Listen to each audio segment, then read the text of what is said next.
About 50 years ago, an astronaut returning from the moon experienced things that he could not find a scientific explanation for.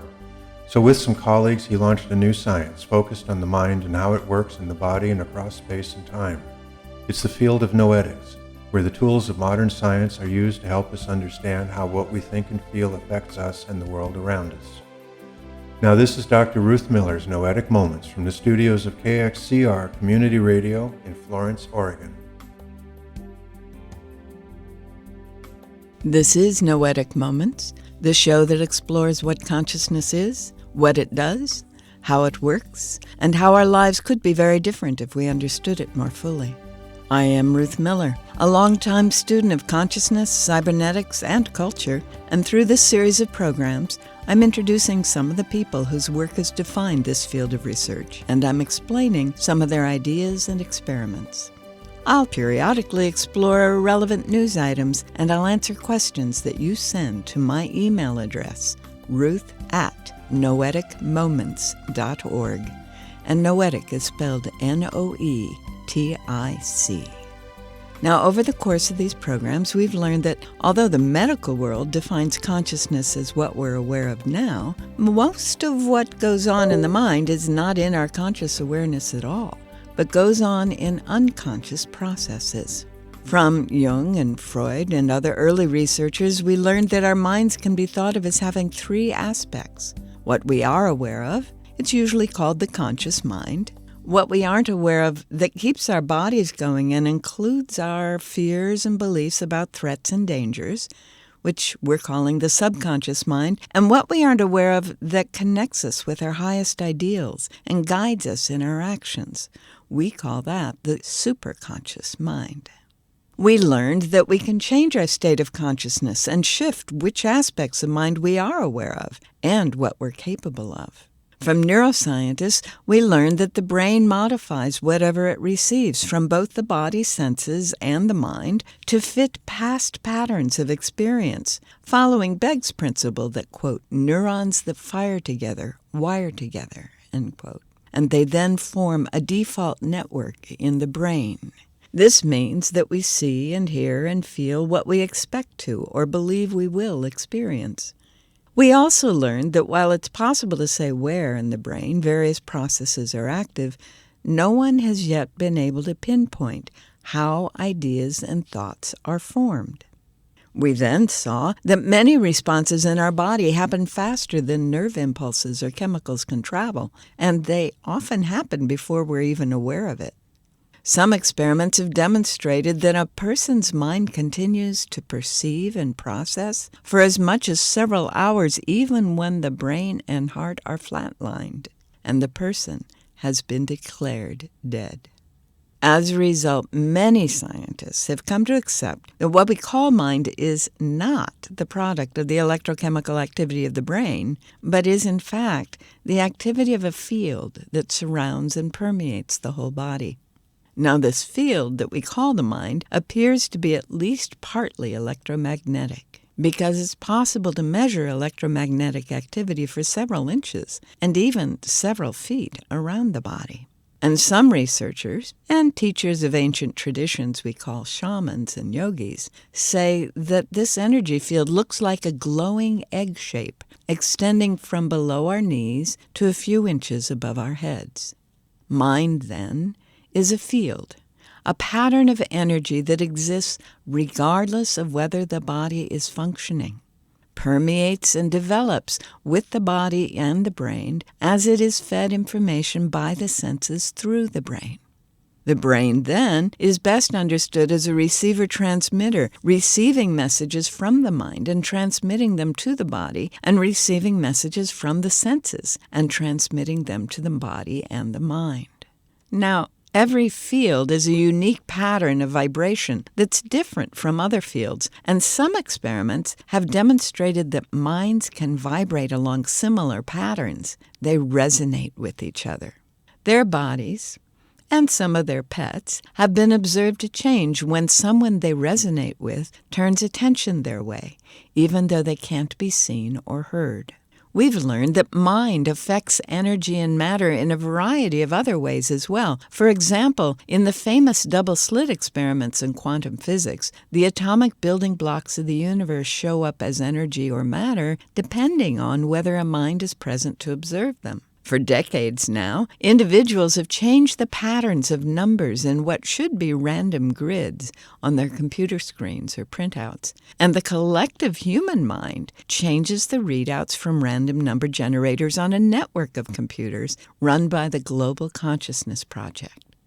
Because of the nature of fields and because of things like the Global Consciousness Project, a growing number of scientists are seeing our individual mind as part of a larger field, what Jung called a collective consciousness. Teilhard de Chardin called it a noosphere. Others call it a global brain. And more scientists are equating mind with the quantum or zero-point field out of which all matter and energy arise, some calling it the Akashic field, using the Sanskrit term for, quote, the essence of everything that exists in the material world, end quote.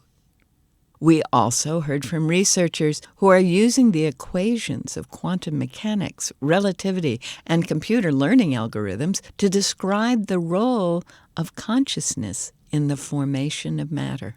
With these understandings, we could explore some of the popular ideas about consciousness, including the law of attraction, how the world around us mirrors what our consciousness is focusing on, accessing information in the quantum or Akashic field through insight, intuition, and channeling, how dreams affect the body and the larger consciousness, how music affects the brain, the body, and our connections with other minds, the role of our state of consciousness in the healing process, how the belief in a treatment can help a patient experience healing in the placebo effect, and how we can enhance or slow down healing through our thoughts, emotions, and visualizations, how remote viewing and telekinesis can work, and how we can get into a state of flow in which the mind and the brain are in sync and maximize our effectiveness, and how the two hemispheres of our brain are involved in the information we receive from the world and from our mind. You can catch up on our past shows on our website, www.noeticmoments.org, where you'll also find links to the clips, books, and authors that I use. Today, we're going to talk about a concept called Hemisynch, which is shorthand for synchronizing the hemispheres of the brain. Gateway and Hemisynch. Fundamentally, the Gateway experience is a training system designed to bring enhanced strength, focus, and coherence to the amplitude and frequency of brainwave output between the left and right hemispheres, so as to alter consciousness, moving it outside the physical sphere so as to ultimately escape even the restrictions of time and space. The participant then gains access to the various levels of intuitive knowledge which the universe offers. What differentiates the Gateway experience from forms of meditation is its use of the Hemisynch technique, which is defined in a monograph by Monroe Institute trainer Melissa Jager as a state of consciousness defined when the EEG patterns of both hemispheres are simultaneously equal in amplitude and frequency. Although Hemisynch seems to be rather rare and of only short duration in ordinary human consciousness, Melissa Jager states that audio techniques developed by Bob Monroe can induce and sustain Hemisynch with the Institute's basic Focus 3 tapes. She also notes that studies conducted by Elmer and Alice Green at the Henniger Foundation have shown that a subject with 20 years of training in Zen meditation could consistently establish Hemisynch at will, sustaining it for over 15 minutes. Dr. Stuart Twemlow, a psychiatrist and research associate of the Monroe Institute, reports, "In our studies of the effect of the Monroe tape system on brainwaves, we have found that the tapes encourage the focusing of brain energy. It can be measured as with a light bulb in watts into a narrower and narrower frequency band. The focusing of energy is not unlike the yoga concept of one-pointedness, which we may translate in Western terms as single-mindedness." Dr. Twemlow goes on to observe that as the individual gets into the tapes beyond Focus 3, there is a gradual increase in brainwave size, which is a measure of brain energy or power. So the narrator on the YouTube channel called Video Advice is sharing a lot of the material that's typed up in the CIA report called the Gateway Project. And he's drawing, obviously, pretty heavily on work done by the Monroe Institute and also by the developers of biofeedback mechanisms, Alice Green and her husband at the Menninger Foundation. Throughout the presentation, the narrator frequently quotes Itzhak Bentov, a leading-edge scientist in the 1960s and author of Stalking the Wild Pendulum, on the relationship between the two hemispheres of our consciousness. I'll let him share that. Just as any computer made by the hand of man can process volumes of data and make various comparisons between the data and information stored in its digital memory, our minds operate in the same way, perceiving by comparison only. Bentov states the proposition this way: our whole reality is constructed by constantly making such comparisons. Whenever we perceive something, we always perceive differences only. In states of expanded consciousness, the right hemisphere of the human brain, in its holistic, nonlinear, and nonverbal mode of functioning, acts as the primary matrix or receptor for this holographic input, while, by operating in phase or coherence with the right brain, the left hemisphere provides the secondary matrix through its binary, computer-like method of functioning to screen further the data by comparison and reduce it to a discrete, two-dimensional form. He goes on to talk about resonance within the body and entrainment of the body's energy with the energy of the earth, suggesting that as we synchronize the two hemispheres of the brain, we begin to resonate more fully with the different organs in the body, particularly the heart. And the work of the Heart Math Institute has been supporting this research. As we resonate more fully within the body and bring the body and the mind and the brain into full alignment, then, he says, we begin to function at a level of resonance equivalent to that of the energy of the earth, which has a resonance frequency as well. Some of you may have heard of something called Schumann's resonances, which is part of that. And he's suggesting that as we bring the body into resonance with the Earth's energies, this process allows the human being to access the data stored in the quantum field, the Akashic field that we've been talking about. As the body is tuned into a coherent oscillator vibrating in harmony with the surrounding electrostatic medium, the specific exercises included in the gateway tapes enjoin the participant to build up the energy field surrounding his body, presumably by using energy from the Earth's field, which the body is now entraining because of its ability to resonate with it. This puts the body's energy field into homogeneity with its surrounding environment and promotes movement of the seat of consciousness into the surrounding environment, partly in response to the fact that the two electromagnetic medians are now a single energy continuum. Thus, the same process which moves the brain into focused coherence at steadily higher levels of frequency and amplitude so as to entrain analogous frequencies in the universe for data collection also promotes the enhancement of bodily energy levels to a point adequate to permit the subject to experience an out-of-body movement when he is ready to do so. In addition, by resonating with the Earth's electromagnetic sphere, the human body creates a surprisingly powerful carrier wave to assist the mind in communication activity with other human minds similarly tuned. This, of course, is related to what we've been talking about before, that resonant minds tune in with each other and connect with each other. Now, the purpose of the Gateway Project was, in part, to facilitate the whole remote viewing work that the CIA was involved in, that we talked about quite a while ago. But it was also, within the Monroe Institute, a way to develop and understand the full potential of the human mind, particularly the acquisition of information from the Akashic field, The information acquisition potential associated with the out-of-body state seems to attract the most attention from the standpoint of developing practical applications for the gateway technique.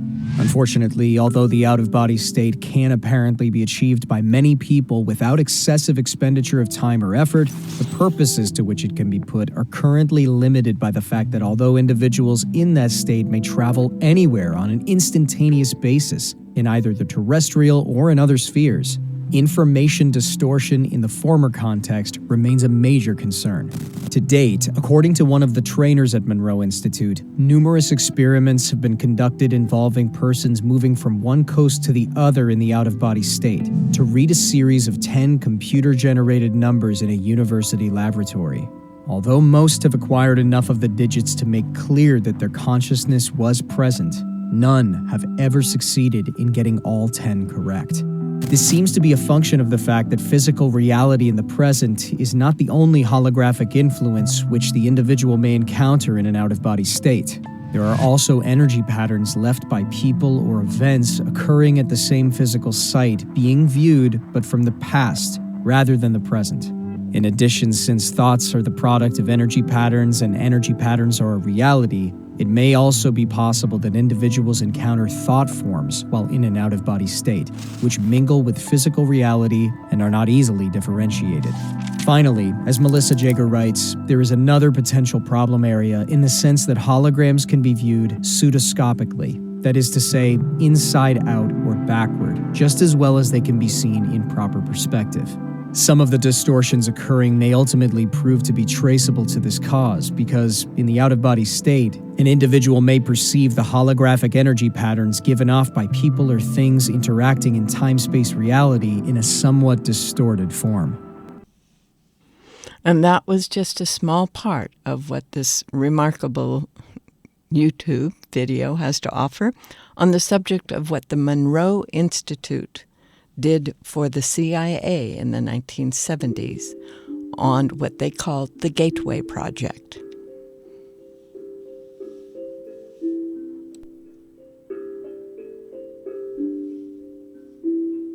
Well, if you are just tuning in, you are listening to Noetic Moments, the show that explores what consciousness is, what it does, and how our lives could be better if we understood it more fully. I'm Ruth Miller, and that sound tells me it's time to look at what's going on in the world today, what you, the listeners, are curious about, and maybe a book. In fact, today we are going to be looking at a book totally related to this amazing tape, other pieces of which I will probably be sharing with you in the future. The book I want to talk about is Stalking the Wild Pendulum. It was actually an important contributor to my own thinking years ago as I was struggling to find resources in this area of research. Fortunately, I did encounter Stalking the Wild Pendulum by Itzhak Bentov. Now, Itzhak is spelled Itzhak, Bentov, Bentov. In the blurb, it says, in his exciting and original view of the universe, Itzhak Bentov has provided a new perspective on human consciousness and its limitless possibilities. There are lots of wonderful comments on this book. It's been around for a long time. Stanislav Grof, Jean Houston, John Lilly, all these people have been very powerfully interested in this book. And if we look inside, we find that the book was actually prepared in 1977, and it was originally published by Dutton. And Bentov says, during the time that this book was written, I conferred with many people, mostly scientists who are specialists in their respective fields, to check out the details of my ideas. And he goes on to give them thanks. In the table of contents, with a preface by William A. Tiller, the physicist we talked about some time back, who's using mind to change matter at the level of electronics. The introduction to the book is a historical piece, and then we get Chapter 1, Sound, Waves, and Vibration, 2, a look through a supermicroscope, 3, a Morse code of action and rest, 4, an experiment with time, 5, quantity and quality of consciousness, 6, relative realities. 7, the parable of the bicycle. 8, a model of the universe.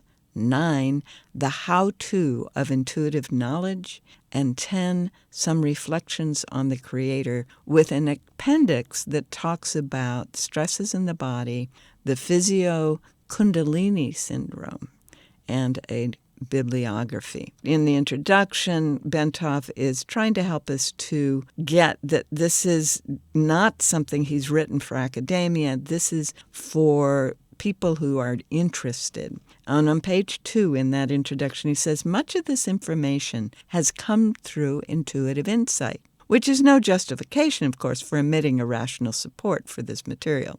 When we come to the description of the shape, in quotes, of the universe and the process of its creation, however, a rational support becomes tenuous, since we are dealing with material that cannot be fully supported yet by scientific facts. He says, I'm attempting in this book to build a model of the universe that will satisfy the need for a comprehensive picture of what our existence is all about. And he offers some suggestions on approaching this material. And he says, if you leaf through this book, you will see a lot of diagrams, and you may have the impression that this is a technical or even scientific book. Well, don't worry about that. He says, I myself am a fairly stupid fellow who could not learn any mathematics at all. Isn't that fun? He says, there is another component to life other than the physical body. We know that during our lifetime, we build up and store enormous amounts of information. That information is also energy that is being organized. In childhood, the events that occur to us seem to be random and unconnected, a kind of fallout from the world of the grown-ups. As we grow up, we begin recognizing the patterns of events and their causes. In short, we put order into them. This order is analogous to the order of the life force has put into the minerals to organize and integrate them into a living material body. During a human lifetime, we organize a lot of information on many levels. Emotional information is built up, mental information is built up, etc. This information bundle is not material. What we have here is a, quote, body of information. It is a non-material entity containing all the knowledge that we have accumulated over a lifetime. It is the non-material us. He suggests a number of things that people can do in order to understand this book. As we go then into Chapter 1, the sound, waves, and vibration, he reminds us that we're constantly surrounded by sound at all kinds of frequencies. And he points out, if we look at some of the effects of sound, if we stretch a string on a frame and then pluck the string in the middle of its length, we shall see the outline of the string in the extreme positions of its moment. It forms 2 symmetrical arcs. If we pluck the string at 1/4 mark, we shall see 2 separate sets of waves. He calls these standing waves. He says, we get such waves only when plucking the string at distances that will divide the string into integral numbers, 1, 2, 3, 4, etc. He talks then about the plate that we talked about when we were looking at cymatics and the vibrations and the role of vibrations and how the sand makes beautiful patterns based on sound. And he talks about the various ways that sound can be seen as a metaphor for the vibration of all the energy in the universe, bringing about various shapes and forms. And that's just the beginning of this powerful book, Stalking the Wild Pendulum by Itzhak Bentov. On the back cover it says, he gives us a provocative picture of ourselves in an expanded, conscious, holistic universe, showing us that our bodies mirror the universe down to the working of each cell. We are pulsating beings in a vibrating universe, in constant motion between the infinite and the finite. The universe and all matter is consciousness in the process of developing. Our brains are thought amplifiers, not the source of thought. The universe is a hologram, and so is the brain, a hologram interpreting a holographic universe. And we can instantly reclaim any information ever known.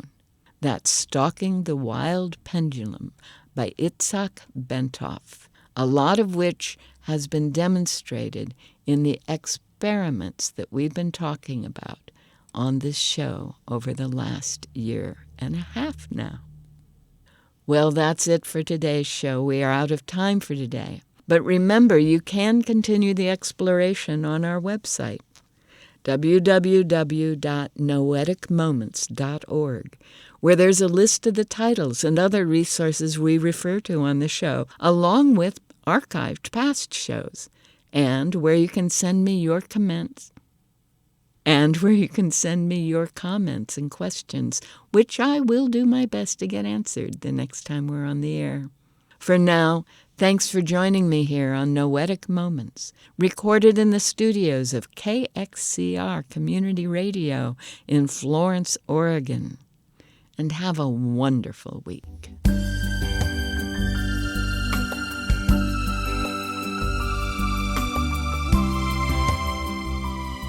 You've been listening to Dr. Ruth Miller's Noetic Moments.